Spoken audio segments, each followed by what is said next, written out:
Je suis médecin précaire, c'est inaudible. J'ai 37 ans, je suis médecin contractuel à l'assistance publique. Cela veut dire que j'ai un contrat renouvelé tous les 6 mois.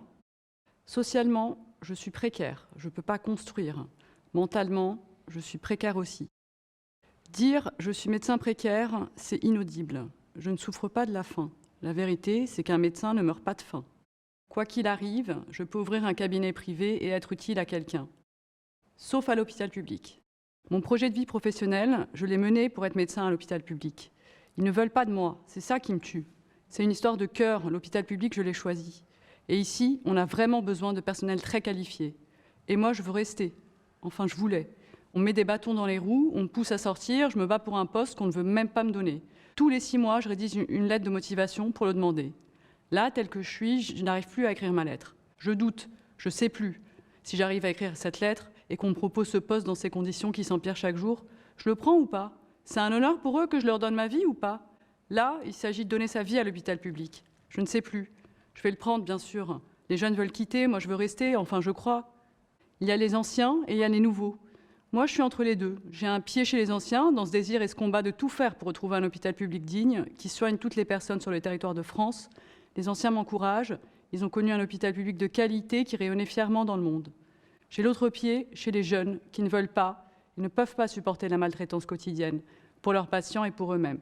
L'incertitude, l'impossibilité de se construire, de se projeter, de s'installer. Et les jeunes, eux, ils n'ont pas la mémoire de ce qu'a été l'hôpital. Eux, ils voient juste une précarité pour les patients et pour eux-mêmes. Alors même si on leur propose un poste, si on leur propose la sécurité d'emploi, compte tenu de la fiche de poste, ils n'en veulent pas de ces conditions. Ils vont préférer se tirer vite fait. Je souffre de ne pas bénéficier d'une sécurité d'emploi. À la direction, ils ne veulent plus engager des CDI, alors ils privilégient les CDD. Et comme il y a les lois contre la précarité, les contrats CDD ne peuvent pas se prolonger éternellement. Au bout de 3 mois, ils sortent les gens dehors et démerde-toi. Après, ils pleurent. C'est l'exode et la fuite des cerveaux. Tu m'étonnes, comment pourrait-on rester à l'hôpital public?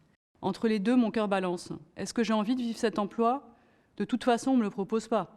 Dans la violence de l'institution, dans la mort de notre grand projet national, qui ne peut même plus offrir une santé à la population, vraiment, je ne sais plus. Déjà, je vais tenter d'écrire cette putain de lettre, ma dernière lettre avant l'expulsion.